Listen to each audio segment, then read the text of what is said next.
Hey crafty people, it's Tasha here with another video tutorial for Heffy Doodle. Today we're going to make some custom pattern paper using those smaller accent images that you get in a stamp set.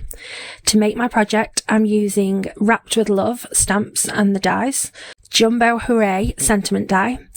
I used the Deckled Paper Hugs die to cut this panel, and then I've got the Greatest Show 6x6 paper pad. I'm also using Wow Clear Gloss and Disco Ball embossing powders. To start, I'm stamping this little cutie onto Heffy Doodle's alcohol marker friendly cardstock with VersaFine Onyx Black ink. This ink takes a little bit longer to dry than a dye ink would, so it's great for embossing. I'm quickly covering it with clear gloss and then heat setting that with my Wow heat gun.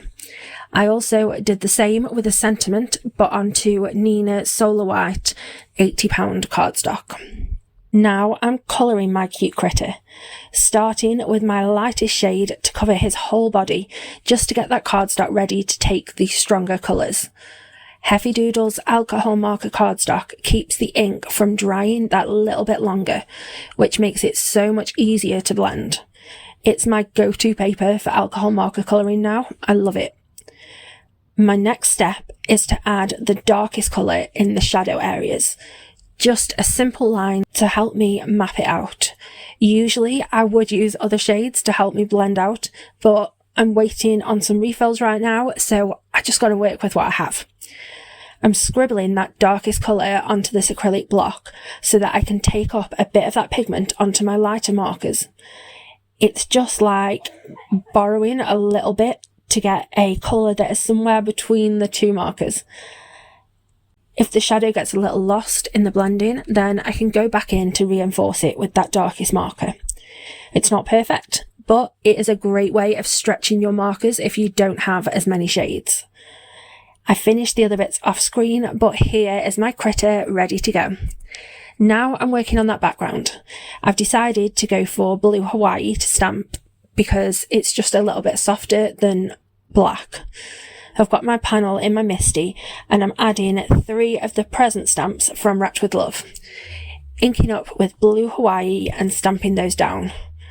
I'm going to stamp, then move them to cover the whole panel, starting from the lower left-hand corner, going up and out.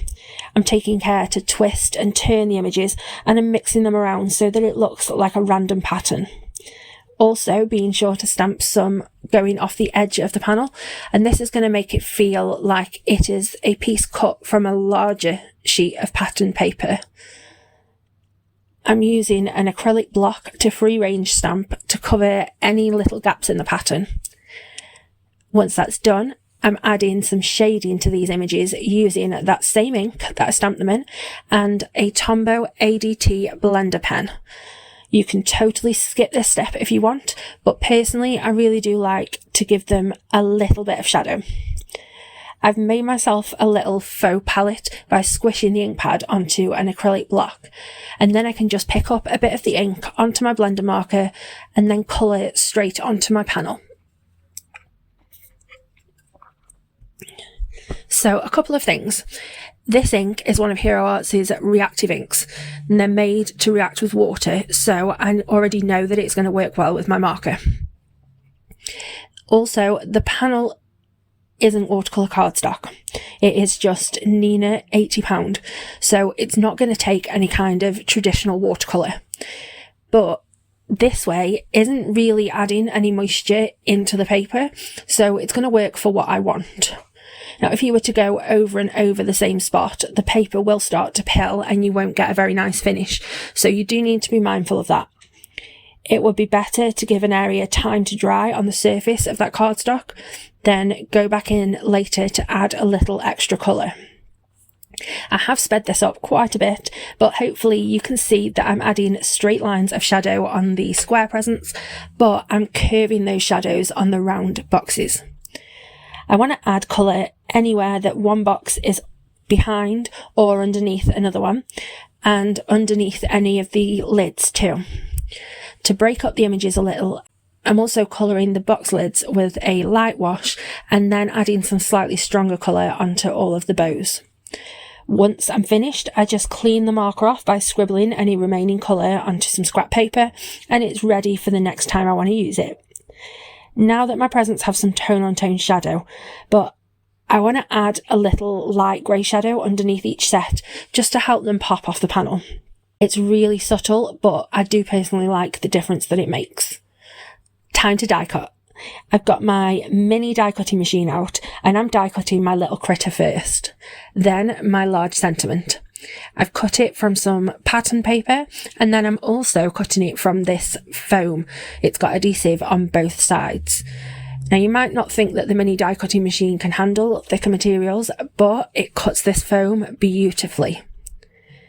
Now, let's take this pattern paper die cut up to a whole new level. I've got it on a plastic mat to protect my workspace, and I'm inking up a brayer with Wow's embossing ink.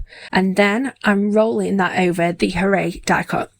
I'm going in different directions just to make sure that the whole thing is covered nicely. Then I can bring in my scrap paper and pour this gorgeous disco ball embossing sparkles over the whole thing. So with any kind of chunky or sparkly powder, you want to heat it from underneath. That way you won't blow away any of those larger bits. And you can tell it's heated once it goes clear and shiny. I wanted even more sparkles, so I repeated it all to add another layer. And I love how it sparkles. There isn't a die cut to cut my stamp sentiment, so I'm fussy cutting it. I'm just using some small snips, and I'm going really slowly and carefully, just mimicking the kind of shape that a die would cut this. I've cut the blue pattern paper to A2 size, which is 4¼ by 5½ inches, and I'm adding the stamped piece with a couple of pieces of scrap paper layered up behind it for dimension. The embossed die cut goes onto the foam one, and then that goes onto the silver mirror shadow piece. I can add that to my card with liquid glue. I've got a double layer of cardstock strips behind my fussy cut sentiment, and then I can glue that across the sparkly die cut. Now, it's really textured, so I'm laying an acrylic block over it whilst it dries to make sure that it sticks well. All that's left to do is adhere my little critter in place. I've got foam under the bottom, and then just some liquid glue where he's overlapping the sentiment. Now, you could easily change this up to whatever colour scheme you like, and the techniques and ideas can be used with whatever supplies you have at home. Thank you for spending this time with me today, and if you are interested in any of the supplies that I've used, they're all linked below in the description box. If you prefer, there's also a visual list over on the Heffy Doodle blog. Please do hit that subscribe button if you aren't already, and have a lovely, happy, safe and wonderful week. Stay crafty. Bye.